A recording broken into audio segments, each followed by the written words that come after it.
क्यों मार डाला तुमने अपनी बीवी को? एक ही सवाल आप मुझसे 1000 बार पूछ चुके हैं, और एक ही झूठ 1000 बार बोलने से वो सच कब से होने लगा विशाल दुबे? अरे आप उसे एक बार ढंग से ढूंढिए तो सही। मैंने उसे नहीं मारा है। मैं यकीन के साथ कह सकता हूं कि वो जिंदा है।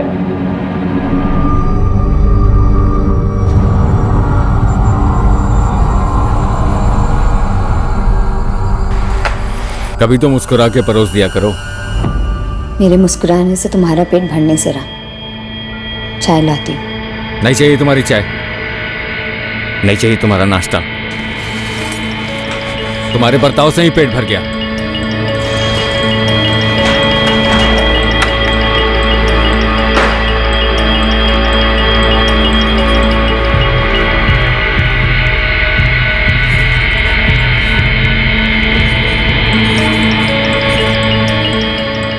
आर्यन, ये पहन ले। यूनिफॉर्म नहीं, आज मुझे स्कूल नहीं जाना है। नहीं। छुट्टी? हाँ। कहाँ जा रहे हैं हम? पटना में रहने वाले विशाल और कंचन के बीच में काफी तनाव चल रहा था। 8 जुलाई 2019 का वो दिन उनकी जिंदगियों को सर के बल उल्टाने जा रहा था। इस दिन इनकी सांझी जिंदगी में एक चौंकाने वाला और दुखद मोड़ आने वाला था, और उसी दौरान पटना से 100 किलोमीटर दूर गया में होने जा रहा था एक कत्ल।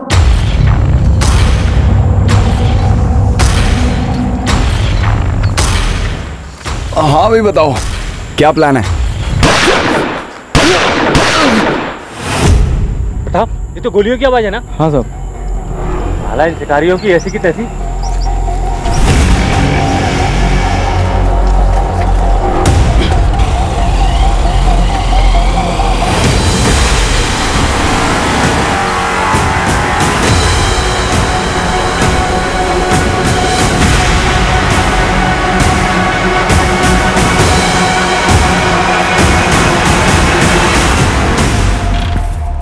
कंचन, कहाँ जा रही हो? बाहर।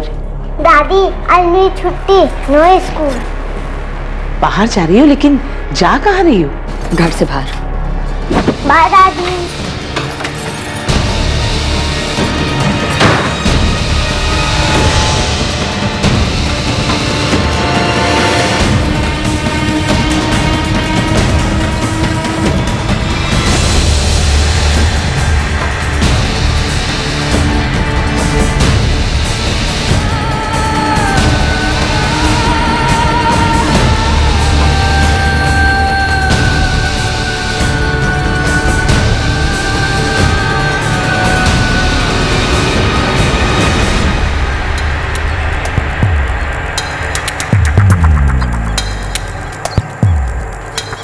सर, हमने 3 गोलियों की आवाज सुनी थी। हमें लगा कोई शिकारी जंगल में जानवरों को मार रहा होगा।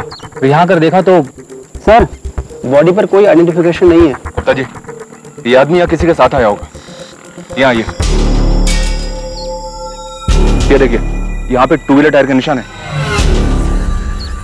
यहाँ से सबसे नजदीक सीसीटीवी हमारे चौकी नंबर 7 के होंगे। फुटेज तुरंत अरेंज करवाइए। वो लोग अभी ज्यादा दूर नहीं गए होंगे।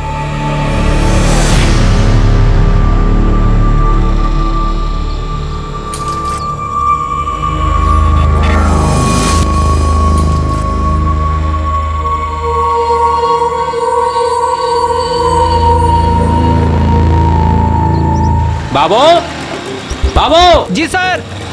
अरे गौरी मोड़ पर मर्डर हुआ है। क्या? सीसीटीवी फुटेज जल्दी निकाल, पुलिस को देनी है। जी सर।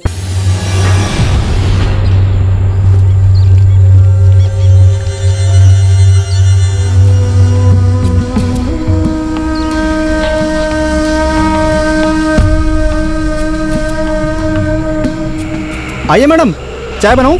बच्चे के लिए कुछ दूध? नहीं भैया, थोड़ी मदद चाहिए। जी बोलिए। जी, मैं अपना फ़ोन घर भुलाई हूँ और एक अर्जेंट कॉल करना है। आपका फ़ोन मिल सकता है? जी बिल्कुल।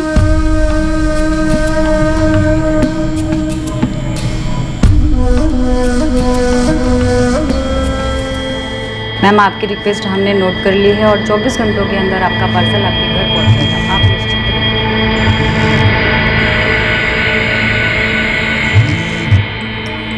हाँ हाँ, कलेक्ट होने के बाद 3 दिनों में आपका ऑर्डर डिस्पैच किया जाएगा। मैं आपकी और कोई सहायता कर सकता हूँ मैडम?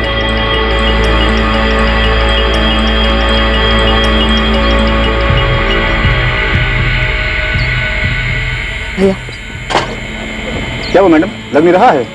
नहीं भैया, थैंक यू। मम्मी हम घर कब जाएंगे? पापा भी आते तो बहुत मजा आता, पिकनिक मनाते सब, है ना मम्मी?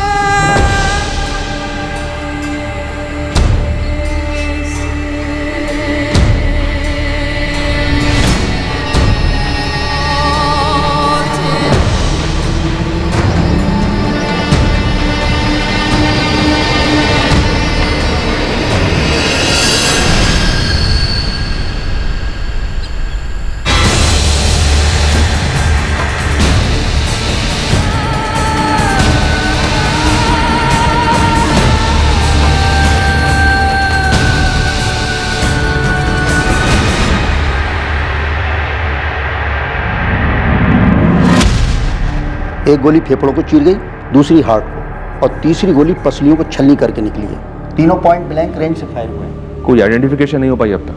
25-27 का है। स्ट्रगल के कोई निशान नहीं है। धोखे से जंगल में बुलाया होगा और फिर मर्डर, ऐसा ही कुछ लगता है। अभी तो पता नहीं, लेकिन कुछ कहानी तो होगी होगी।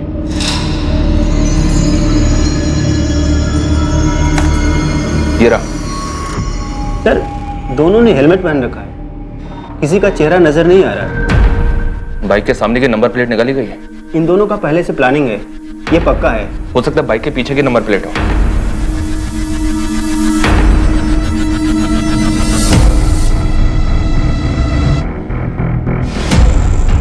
पीछे भी नहीं है, मतलब लीड मिलने के सारे रास्ते ब्लॉक किए गए हैं। हेलमेट पे भी ऐसा कुछ नहीं है जिससे कोई क्लू मिल सके। बल्लभ, जी सर। इस फुटेज को गया कि सारी ट्रैफिक स्टेशन में फॉरवर्ड करो। कहीं ना कहीं के सीसीटीवी से कुछ तो पता चलेगा इन दोनों के बारे में।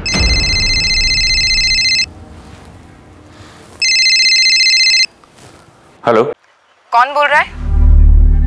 कौन बोल रहा है मतलब? फोन आपने किया है, आप कौन बोल रही हैं? मैं असिस्टेंट सब इंस्पेक्टर नगमा अहमद बोल रही हूँ। क्या हुआ मैडम, मुझे फोन क्यों किया? आप किसी कंचन दुबे को जानते हैं? मैडम वो मेरी वाइफ है, मेरा नाम विशाल दुबे है। आपकी बीवी कंचन ने आपको 1 घंटा पहले कॉल किया था? मुझे तो कोई कॉल नहीं आया। क्यों?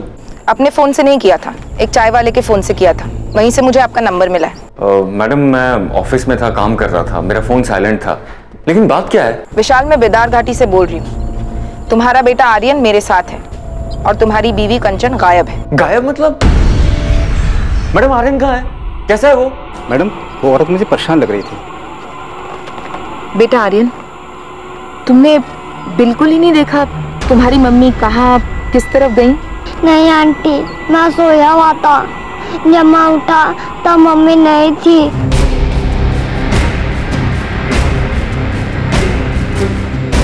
मम्मी,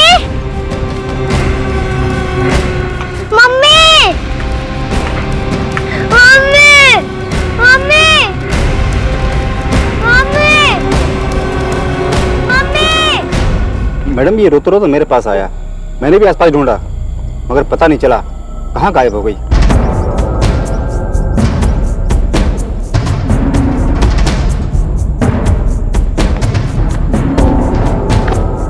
मैडम काफी ढूंढ लिया मैडम, कहीं पे भी कोई औरत दिखी नहीं और ना ही कुछ ऐसा दिखा जिससे लगे कि औरत को कुछ हुआ हो। बच्चे को यहाँ अकेले ले आई, फिर गायब हो गई है। कोई घरेलू मामला लगता है। मैडम आत्महत्या, नदी में कूदकर।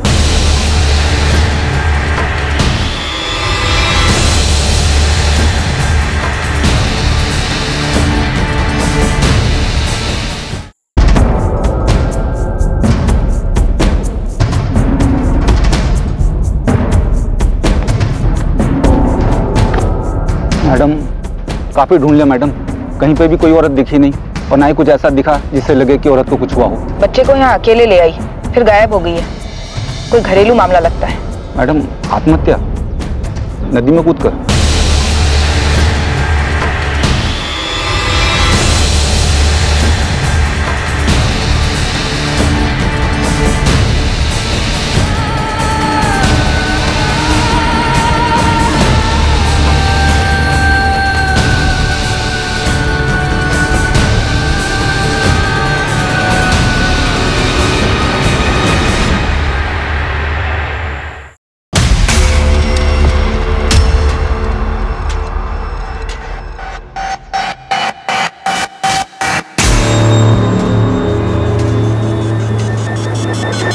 The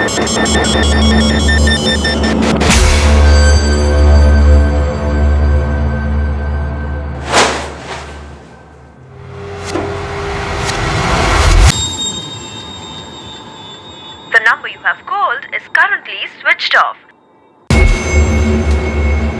आपके द्वारा डायल किया हुआ नंबर अभी बंद है। सर, कंचन दुबे का फोन अभी भी स्विच ऑफ आ रहा है। फोन रिकॉर्ड के लिए रिक्वेस्ट डाल दिए। नदी के पास सर्च ऑपरेशन का क्या हुआ? अभी तक कुछ नहीं मिला है सर। बच्चे से दोबारा बात करनी पड़ेगी। पति से तो डेफिनेटली बात करनी पड़ेगी। कंचन के साथ कुछ भी हो सकता है। लग तो रहा है कि पति पत्नी के बीच का कोई झगड़ा है।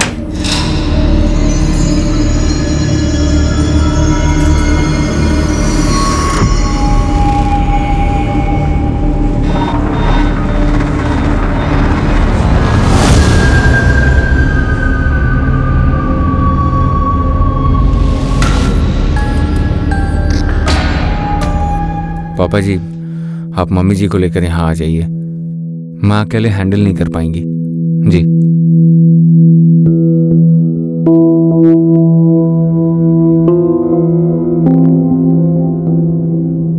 बेटा, मम्मी ने तुमसे कुछ नहीं कहा? नहीं कहा, मैंने पूछा भी था। पापा, मम्मी कब आएगी?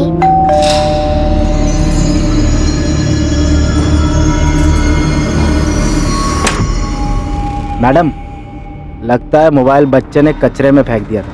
मोबाइल? कंचन का फोन? विशाल, ये कंचन का मोबाइल है ना? कचरे के डब्बे में?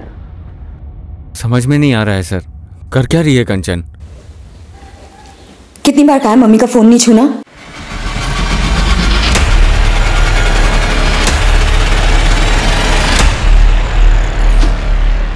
आपके पास कंचन के इस मोबाइल का पासवर्ड है? नहीं सर। फोरेंसिक वाले आज ही खोल के देते हैं तो ठीक, वरना किसी मोबाइल की दुकान पे जाओ और खुलवा कर ही लौटना। जी सर। विशाल, मामला थोड़ा प्लानिंग वाला लग रहा है। मोबाइल को स्विच ऑफ करके कचरे के डब्बे में फेंक दिया, फिर घर पे बिना किसी को बताए बच्चे को साथ लेकर बिदार घाटी में नदी के किनारे चली। वहां से एक चाय वाले के मोबाइल से आपको फोन ट्राई किया और फिर बच्चे को वहां सोया हुआ छोड़कर गायब हो गया। किस बात से इतना डिस्टर्ब थी? पता नहीं सर, पहले से ही उसका बेसिक नेचर थोड़ा चिड़चिड़ा सा रहा है, पर पिछले कुछ दिनों से कुछ ज्यादा ही कटी कटी सी थी। नदी में कूद कर जान दे दे, ऐसी कोई वजह? अरे सर, आप ऐसा क्यों कह रहे हैं? वो सुसाइड नहीं कर सकती है। बच्चे को अकेला छोड़ के गायब हो सकती है? अपने इकलौते 4 साल के बच्चे को इतने बड़े खतरे में डाल सकती है? ऐसा भी तो हो सकता है ना कि उसको नदी किनारे घुमाने लेके गई हो। ऐसे ही एकदम से बच्चे का स्कूल मिस करवा कर? मुमकिन तो है ना सर? हाँ मुमकिन है, पर सुसाइड और खुद से गायब होना भी तो मुमकिन है। देखिए, मुमकिन क्या है, रियलिटी क्या है, ये समझने के लिए आपको बताना ही पड़ेगा कि आप दोनों के बीच में इशू क्या था। टेंशन में तो थी वो जरूर, पर किस बात से परेशान थी वो मेरे साथ शेयर नहीं कर रही थी।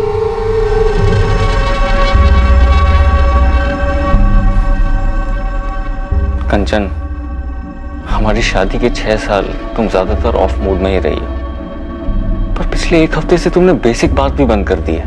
अगर तुम अपनी प्रॉब्लम शेयर नहीं करोगी तो हमारे बीच की चीजें ठीक कैसे होंगी? शेयर कर सकती तो इतने साल नहीं बीतते हमारे मसलों में। और वैसे भी जरूरी नहीं है कि मेरी लाइफ की हर एक चीज तुम्हारे इर्द गिर्द घूमे विशाल। मेरी अपनी भी कुछ प्रॉब्लम्स हो सकती हैं, मेरी बॉडी की टेंशन, स्ट्रेस, कुछ भी। तुम उन्हें सुधार नहीं सकते, पर बदतर जरूर बना सकते हो। कंचन, हमारे बीच रिश्ता इस कदर बिगड़ गया है। मुझे नहीं पता, मैं बस कुछ बताना नहीं चाहती। हमारे इश्यूज का या तुम्हारे इश्यूज का आर्यन पे क्या असर हो रहा है ये तो पता ही है ना तुम्हें। कंचन, शादी के 6 महीने तो सब ठीक था, तुम खुश थी, मैं खुश था, फिर अचानक से क्या हो गया? तुम्हें अब थोड़ा सा भी प्यार नहीं है ना मुझसे? ऐसा नहीं है विशाल। तो कैसा है कंचन? अपनी शक्ल देखी है पिछले 1 हफ्ते में? खुद की आवाज सुनी है? एकदम खामोश हो गई हो। प्लीज मुझे बताओ ना, प्रॉब्लम क्या है? आखिरी बार कह रही हूँ, दोबारा मत पूछना। तुम कुछ नहीं कर सकते हो विशाल, इसलिए फिजूल में बीच पे मत पड़ो। बेटा जब तुम नदी किनारे मम्मी के साथ गए थे, वहां तुम्हारी मम्मी से कोई मिला था या मिलने आया था? तुम्हें क्या लगता है तुम्हारी मम्मी तुम्हें वहां क्यों लेकर गई होगी, वो भी स्कूल की छुट्टी कराकर? मम्मी कुछ बोल नहीं रही थी, मुझसे ठीक से बात भी नहीं कर रही थी, गुस्सा थी।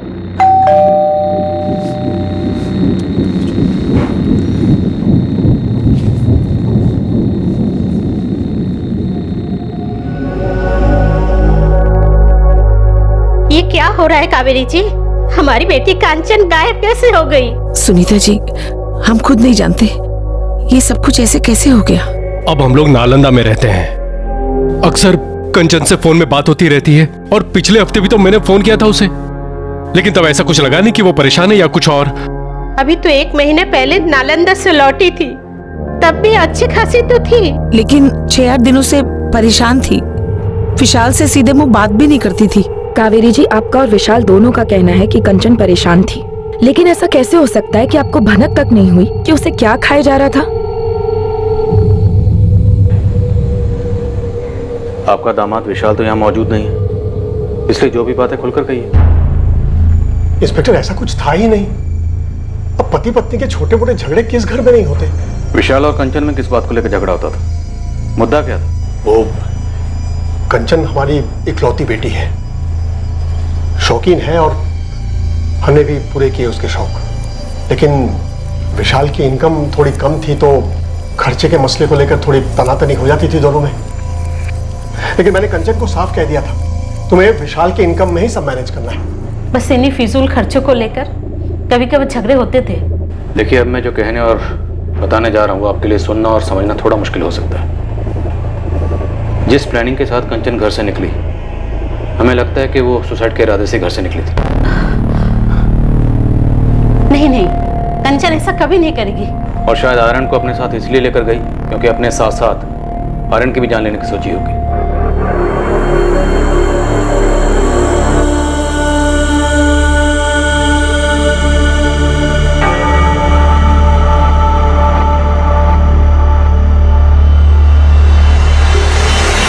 कंचन आर्यन को कोई नुकसान नहीं पहुंचा सकती। और ये कैसी बातें कर रहे हैं आप? हमारी बेटी कभी सुसाइड कर ही नहीं सकती। देखिए, अगर उसे कहीं जाना ही होता तो अकेली जाती, अपने बेटे को साथ में लेकर क्यों जाती? देखिए, हमें लगता है कि वो सुसाइड के इरादे से गई थी, हिम्मत नहीं कर पाई, इसलिए हताश होकर अपने बच्चे को वहीं छोड़कर अकेले कहीं चली गई, या शायद नदी में कूद गई।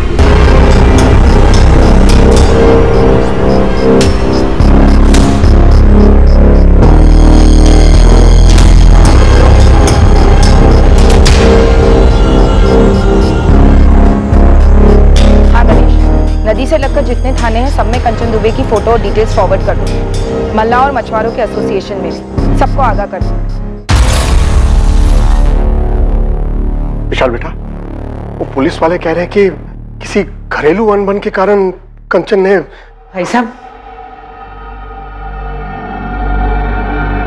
कंचन का व्यवहार बद से बदतर होता जा रहा था। वो सिर्फ विशाल से ही नहीं बल्कि मुझसे भी बहुत रूखी तरह बात करती थी।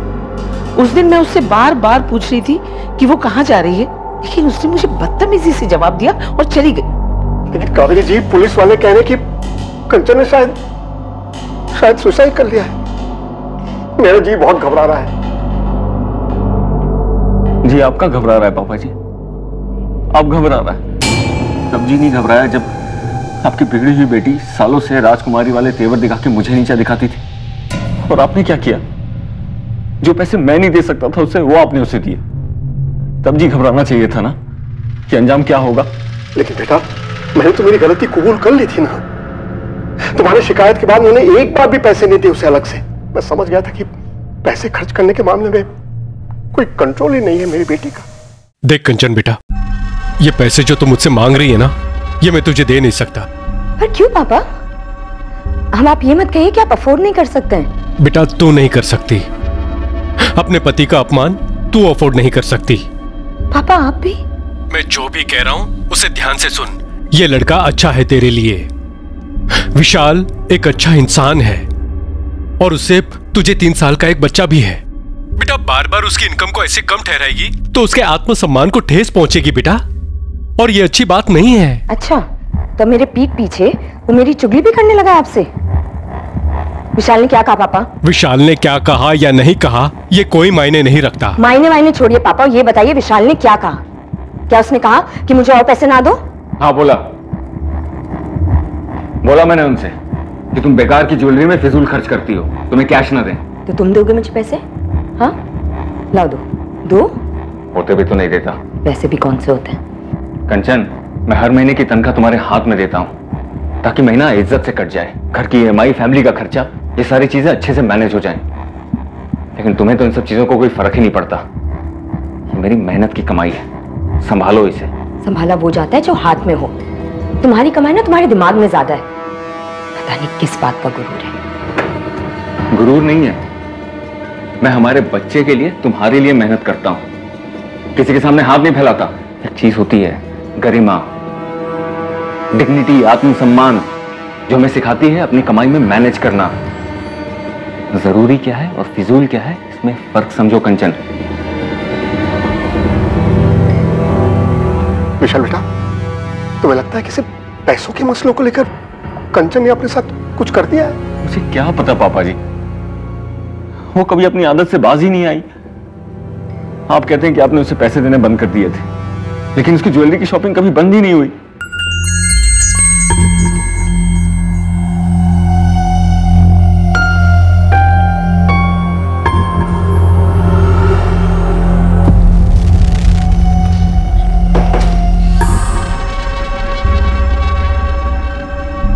ये कब लिया? लिया कभी? तुम फिर से पापा से पैसे ले रही हो? नहीं। ये तो असली सोना लग रहा है, महंगा होगा। मैं नकली और सस्ती चीजें नहीं पहनती। इतने पैसे कहाँ से आए कंचन? बचाए थे मैंने। इतने पैसे कहाँ से बचा लिए कंचन? हाथ छोड़ो। इतने पैसे कहाँ से आए? कीमती ज्वेलरी खरीदने के लिए कंचन के पास पैसे कहां से आए थे, इस सवाल के जवाब में कंचन के गायब होने का राज भी छुपा हुआ था। पर उसकी फिजूल खर्ची करने की आदत एक ऐसा मुद्दा था जो तहकीकात में अपने आप उठकर आया था। कंचन दुबे के बारे में एक और बात थी जो अभी तक किसी की नजर में नहीं आई थी। सेठ जी, पक्का यही थी? इसको कैसे बोल सकता हूं मैं? हर बार 2-3 हफ्ते में एक बार तो आती है खरीदने कुछ ना कुछ, और 40-50 हजार तक तो खरीदी कर ही लेती है। लेकिन बाप तो बोला था उसने पैसे देने बंद कर दिए थे। सर, हर महीने 40 से 50 हजार के जेवर खरीदती थी और उसके पति की सैलरी लगभग 55,000 है। सर, कोई बड़ा झोल लगता है। सर, ये कंचन के पिछले 6 महीने के कॉल रिकॉर्ड्स। शक करने जैसी कोई बात नहीं। माँ बाप से बात होती और कभी कभार विशाल से। ठीक है पंकज, लगे रहो। ठीक है साहब। इनके अलावा किसी से बात नहीं होती? इस फोन को तो वो घर से निकलने से पहले स्विच ऑफ करके डस्टबिन में फेंक गई थी। हाँ, अगर कोई और फोन यूज करती हो जिसके बारे में किसी को ना पता हो तो कह नहीं सकते। कंचन ने सुसाइड किया या खुद भागी, लेकिन दोनों की कोई ठोस वजह सामने नहीं आ रही। भागने की पॉसिबिलिटी ज्यादा लगती है सर, लेकिन बच्चे को लेकर क्यों भागी? और अगर ले गई तो अकेले क्यों छोड़ दिया? ये जरूर खटकता है सर। शायद पहले प्लान होगा कि बच्चे के साथ भागेगी, लेकिन बाद में ख्याल आया होगा कि बच्चे के साथ मुश्किल होगी, अड़चने आएंगी, इसलिए बच्चे को छोड़ गई। तो घर पे छोड़ जाती सर। ऐसे नदी किनारे, घर से इतनी दूर, 4 साल के बच्चे को कोई माँ कैसे छोड़ सकती है? कुछ तो सीरियस हुआ होगा पिछले 1 हफ्ते में। ऐसे कैसे हवा हो गई बिना कोई निशान छोड़े? सर, शायद ये पहली बार ना हो। 6 साल की शादी थी। लेकिन अगर घर से इस तरह जाने की पहले भी कोई हिस्ट्री होती तो उसका पति या माँ बाप हमें कुछ तो बताते। अभी तक हमें कंचन के बारे में जितना भी पता है सिर्फ उसके पति विशाल के पॉइंट ऑफ व्यू से पता है। राइट, और हो सकता है उसने हमें सब कुछ सच ना बताया। मैं तुमसे बाद में बात करता हूं। नहीं, अभी कुछ मिला नहीं है उसका। अच्छा सुनो, कंचन के पेरेंट्स आए हुए हैं, मैं बाद में कॉल करता हूँ, ठीक है? हो सकता है सब कुछ किया करा विशाल का ही हो और हमारे सामने परेशान पति की एक्टिंग कर रहा। हो सकता है सर। विशाल को स्कैनर पर डाल देते हैं, पता चले स्टोरी कुछ और ही है।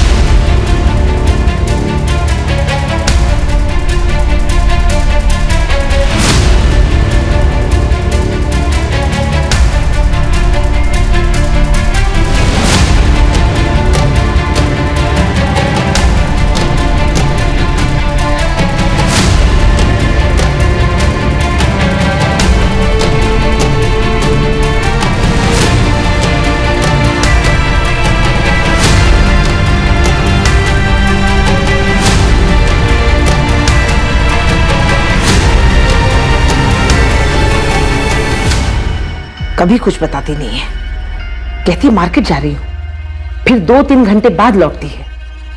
और कभी आर्यन को स्कूल छोड़ने जाती है तो फिर शाम को ही आती है, दिन भर गायब।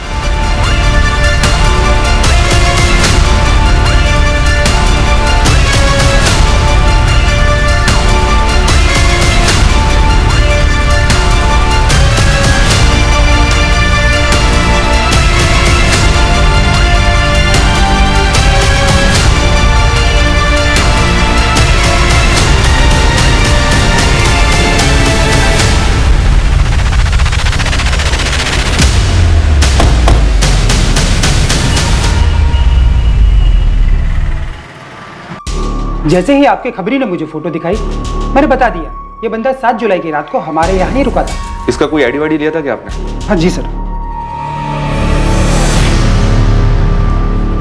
हाँ सर, ये महेश शर्मा नाम था इसका। अगले दिन जल्दी चेकआउट हो गया था, 8 जुलाई की सुबह करीबन 6:30 बजे।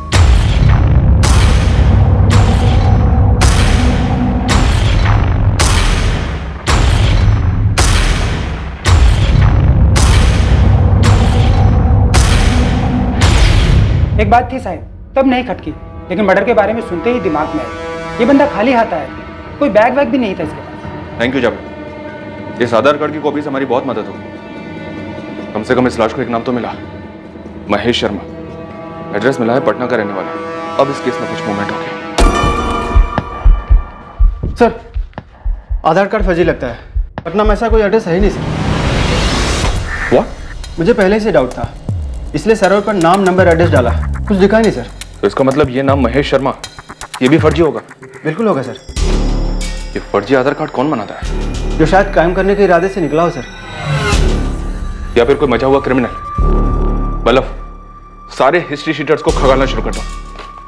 किसी न किसी फाइल में ये चेहरा जरूर मिलेगा।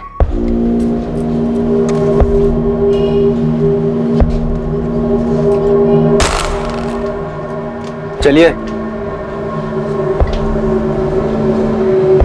इंस्पेक्टर, मैं खाली नहीं बैठा हूं, काम करता हूं।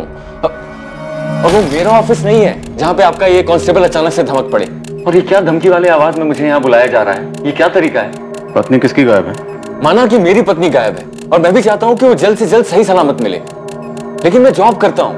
अपनी नौकरी ढंग से नहीं करूंगा तो ये जॉब भी मेरे हाथ से जाएगा। और फिर शायद दीपिका भी हाथ से जाएगी। मुझे ऐसा क्यों लग रहा है कि आप लोग मुझ पे शक कर रहे हैं कि कंचन के गायब होने में मेरा हाथ है? तुम्हारी पत्नी गायब है, हमें कोई सुराग नहीं मिल रहा, और अब हमें पता चल रहा है कि तुम्हारी जिंदगी में एक दूसरी औरत है, दीपिका। आप लोग मेरी पर्सनल लाइफ में क्यों घुस रहे हैं? कहीं जबरदस्ती ये साबित करने की तो कोशिश नहीं कर रहे कि कंचन के साथ मैंने कुछ कर दिया? पता नहीं था कि दीपिका का नाम सुनकर तुम इतना हड़बड़ा जाओगे। तो तुमने क्या सोचा था? तुम हमें दीपिका के बारे में नहीं बताओगे तो हमें उसके बारे में कुछ पता नहीं चलेगा।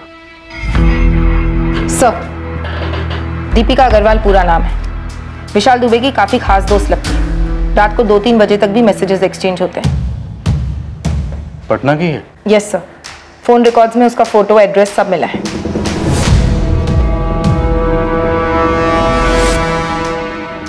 नहीं, अभी कुछ मिला नहीं है उसका। अच्छा सुनो, कंचन के पेरेंट्स आए हुए हैं, मैं बाद में कॉल करता हूँ। ओके विशाल, फ्री होकर कॉल करना। दीपिका का कंचन से या उसके गायब होने से कोई वास्ता नहीं है। दीपिका भी यही बोलेगी। दोनों ने मिलकर सब कुछ डिसाइड किया, क्या बोलना है क्या नहीं बोलना। आज के दौर में टेक्नोलॉजी, खास करके इंटरनेट राज कर रहा है। ऐसी कई एप्लीकेशंस या एप्स हैं, प्लेटफॉर्म्स हैं, इनोवेशंस हैं जो कि जानकारी और मनोरंजन से भरपूर हैं, और साथ ही ये अपनी क्रिएटिविटी का प्रदर्शन करने का एक आसान और सरल जरिया भी बन जाते हैं। लेकिन कुछ ऐप्स जितने काम के होते हैं उतना ही खतरा होता है उनके दुरुपयोग का। ये जिस स्पीड से काम करते हैं उतनी स्पीड से तबाही भी मचा सकते हैं। मैडम, मैं विशाल की दोस्त हूँ, बस एक अच्छी दोस्त। बस सिर्फ दोस्त। दिन भर में 8-10 कॉल्स, दर्जनों मैसेजेस, रात को भी। तुम दोनों सिर्फ दोस्त हो? वो एक्चुअली हम कॉलेज के दिनों से दोस्त हैं, सिर्फ दोस्त। इससे ज्यादा हम दोनों के बीच में कुछ भी नहीं है। हम दोनों के बीच में कुछ नहीं है, या फिर हम दोनों के बीच में सिर्फ कंचन है, या शायद ठीक। गलत, बिल्कुल गलत सोच रहे हैं आप। माना मेरे और कंचन के बीच में प्रॉब्लम्स थी, मैंने मना तो नहीं किया ना सर। दीपिका सिर्फ एक अच्छे दोस्त की तरह मुझे मेरे प्रॉब्लम से जूझने में हेल्प कर रही थी। उससे बात करके जरा सुकून मिलता था मुझे। और तुम्हारे सुकून के बारे में तुम्हारी पत्नी को पता था? कंचन को? शायद नहीं पता था, क्योंकि तुम्हारी इस मैरिज काउंसलिंग पर वो आपत्ति जताती। जी हो सकता है। देखो दीपिका, सच बोलो तुम दोनों ने क्या प्लानिंग की थी? प्लानिंग? मैम कौन सी प्लानिंग की बात कर रहे हैं आप? कंचन को गायब करने की प्लानिंग। देखिए मैडम, हमने ऐसी कोई प्लानिंग नहीं की है। वो भाग गई होगी किसी के साथ, जिससे क्या? किसके साथ भाग सकती है कंचन? विशाल को पता है? जी मुझे नहीं लगता। नहीं लगता? तुम तो विशाल के लिए 24 घंटे की हेल्पलाइन चला रही हो ना? मैम आप बात को कहीं से कहीं लेकर जा रही हैं। अब तुम दोनों हमें कहाँ लेकर जा रहे हो? अंधी गली में? इतना आसान समझ रखा है पुलिस को गुमराह करना? गुमराह तो वो कर रही थी। विशाल को शक था कि शायद उसकी लाइफ में कोई और है, किसी से कुछ चल रहा है। विशाल ने मुझे बताया भी था। दीपिका, उसके फादर ने कहा कि अब वो उसे पैसे नहीं भेज रहे हैं। फिर इतना कीमती गोल्ड का नेकलेस कौन लुटा रहा है उसके ऊपर इतने पैसे? विशाल, क्या तुम्हें शक है उसकी लाइफ में कोई? मैंने पीछा किया था उसका। क्या किया तुमने? तो विशाल पीछा कर रहा था कंचन का। हमें तो नहीं बताया विशाल ने, ना शक के बारे में ना पीछा करने के बारे में। मुझसे रहा नहीं जा रहा था, मुझे पता करना ही था। लेकिन कंचन बहुत चालाक है। वो जान गई थी कि मैं उसका पीछा कर रहा हूं। वो मुझे हमेशा चकमा दे देती थी, गायब हो जाती थी। कितनी बार पीछा किया था कंचन का? सर 2-3 बार। इतनी जरूरी बात तुमने हमें नहीं बताई, हमने खुद पता की। अब और क्या क्या छुपा रहे हो? साफ साफ बोल दो। तुम्हें लगता था ज्वेलरी के पैसे भी उस बॉयफ्रेंड से आते थे? और कहां से आएंगे इतने सारे पैसे? क्या कंचन घर से सारी ज्वेलरी लेकर भागी थी विशाल? वो नेकलेस भी, जिसका जिक्र तुमने अपनी गुड फ्रेंड दीपिका से किया था? ज्वेलरी सारी घर पे ही थी। सबसे पहले मैंने वही चेक किया था।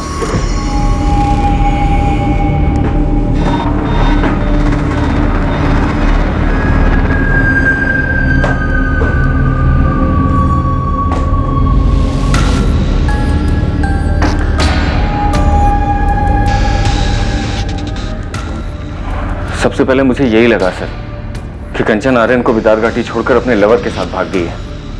लेकिन सारी ज्वेलरी घर पर ही थी और कोई कैश भी लेकर नहीं गई। मैंने उसका बैंक अकाउंट चेक किया था, कुछ भी विड्रॉल नहीं हुआ है। विशाल, तुम्हारी बीवी कंचन के पास एक मोबाइल और होगा, उसके बारे में तुम्हें कुछ पता होगा सर, पर मुझे नहीं मालूम। दरअसल मुझे उसके बारे में कुछ मालूम ही नहीं है, क्योंकि हमारी बात ही नहीं होती थी। हमेशा हमारे बीच में उसके इस फिजूल खर्च को लेकर अनबन रहती थी। पर एक बात कहूंगा सर, वो आर्यन के साथ ऐसा नहीं कर सकती थी। बहुत प्यार करती थी उसके साथ, उसकी माँ है वो। मुझे तो यकीन ही नहीं हो रहा कि वो आर्यन को ऐसे छोड़कर भाग गई। सुसाइड वाली बात तो मैं मान ही नहीं सकता सर।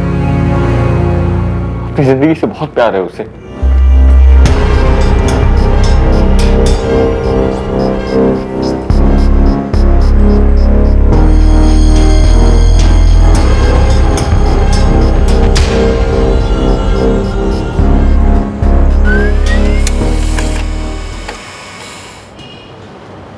सर, पटना पुलिस ने महेश शर्मा को आइडेंटिफाई कर लिया है।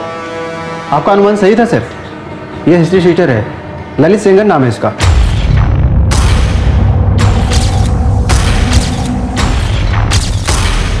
किसी गिरोह के साथ दुश्मनी रही होगी और ठोक दिया गया हो। ये तो उसका अपना गिरोह ही बता पाएगा सर, पर हाँ गैंगवार वाली फीलिंग आ रही है।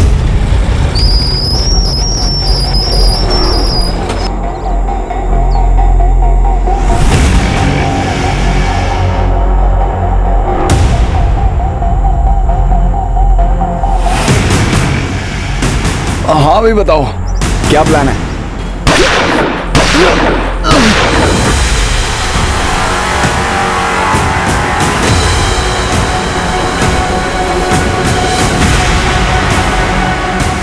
चल हो गया, चल। सनी बोला था।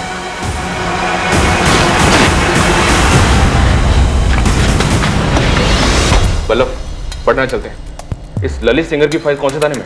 जूनानगर थाना सर। नहीं, ये नेकलेस उस दुकान से नहीं है जहाँ से वो बाकी जेवर खरीदती थी। घर से कोई ज्वेलरी लेकर नहीं निकली, तो किसी प्रेमी के साथ भाग जाने वाला एंगल तो यही रूल आउट हो जाता है। मैडम, पति के साथ 36 का आंकड़ा था, छोड़कर चली गई। जमीन आसमान एक करेंगे, ढूंढ निकालेंगे, क्या होगा उससे? कंचन बोलेगी मुझे इसके साथ नहीं रहना है, फिर चली जाएगी। कौन रोक सकता है भला? लेकिन पंकज, जिस तरह कंचन गायब हुई, बच्चे को ऐसे नदी किनारे अकेले छोड़कर, मुझे कुछ अजीब लगता है। मैडम, वो नेकलेस जो विशाल दुबे दिखा रहा था, ये रहा।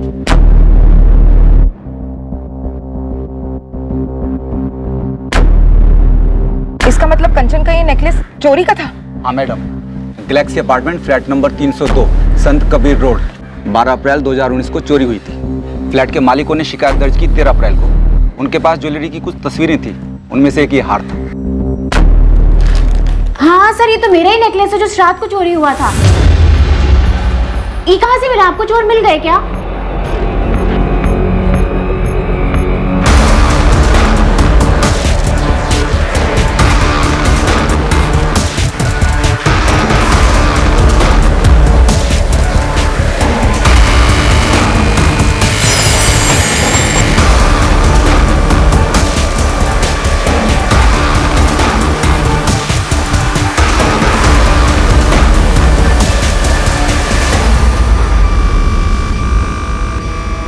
विशाल और कंचन दुबे, आप जानती हो ना?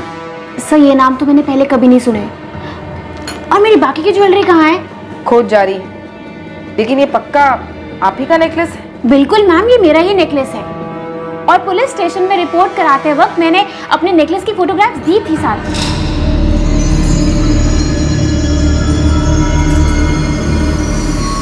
ये कब लिया? तुम फिर से पापा से पैसे ले रही हो? नहीं, ये तो असली सोना लग रहा है, महंगा होगा। मैं नकली और सस्ती चीजें नहीं पहनती।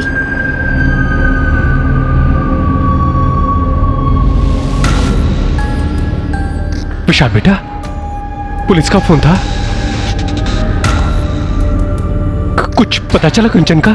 पापा, पुलिस कह रही है कि कंचन का वो पेंडेंट चोरी का था। क्या? ये क्या कह रहे हो तुम? ये पुलिस कह रही है कि बाकी की ज्वेलरीज भी लेकर आने को, शायद वो भी चोरी। पापा, ये कंचन क्या कर बैठी? कहां किस चीज में फंस गई है वो?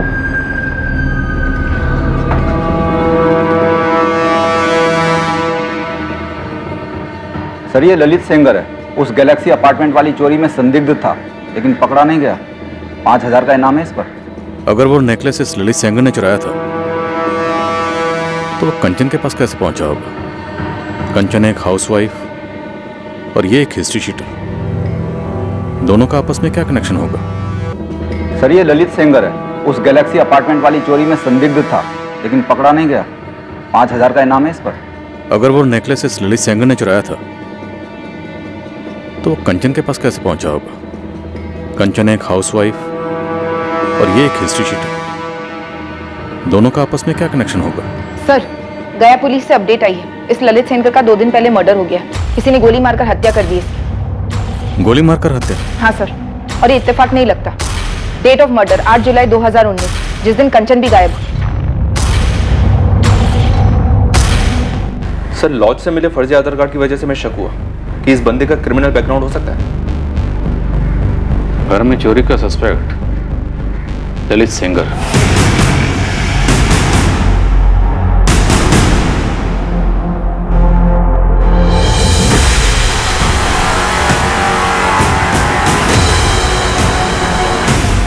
और उन चोरी के जेवरात में से एक नेकलेस कंचन के पास था।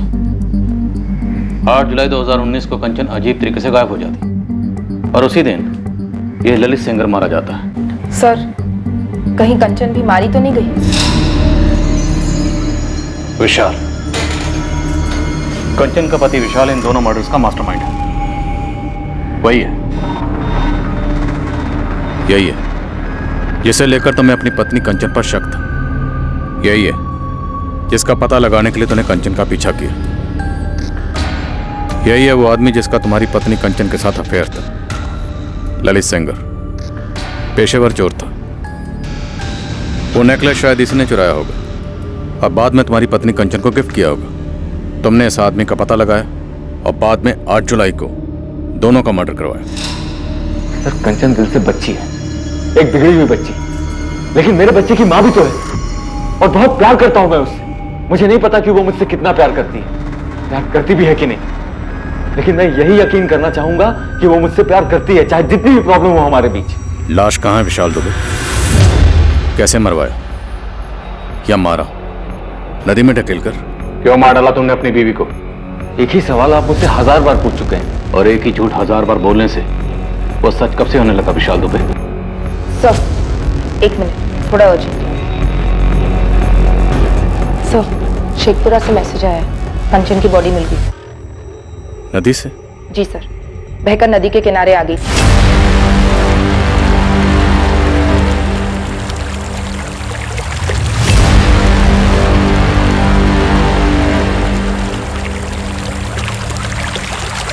सुसाइड है या मर्डर?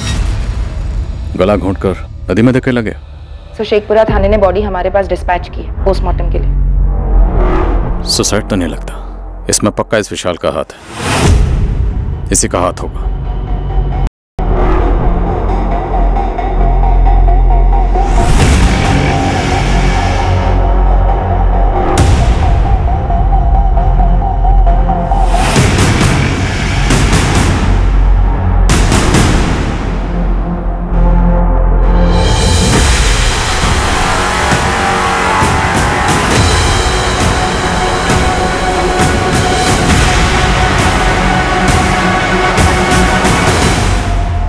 क्या विशाल ने ललित सेंगर के कत्ल की सुपारी दी थी और उसी दिन अपनी पत्नी कंचन दुबे को आत्महत्या करने के लिए मजबूर कर दिया था, या कंचन को भी मारकर या मरवाकर उसकी लाश को नदी में बहा दिया था, या फिर विशाल सच बोल रहा था कि उसका इस सब से कोई ताल्लुक नहीं था? ललित के कत्ल और कंचन की मौत के बीच की कड़ी वो नेकलेस था, लेकिन इस केस की एक और कड़ी थी, एक ऐसा पहलू जो अभी तक सामने नहीं आया था, और इसकी वजह से किसी की आवेश भरी आंखों में खून उतर आया था और इसी कारण 2 जिंदगियां खत्म हुई थी। इस केस की तहकीकात कैसे आगे बढ़ी और इस हत्याकांड की हकीकत को कैसे सामने लाया गया, यह हम देखेंगे कल रात इस केस के दूसरे और आखिरी भाग में। अब मैं अनूप सोनी आपसे विदा लेता हूं, फिर मुलाकात होगी, और याद रखें क्राइम और आपके बीच में सिर्फ इतना फर्क है कि आप कितने सतर्क हैं। सतर्क रहें, सुरक्षित रहें। जय हिंद।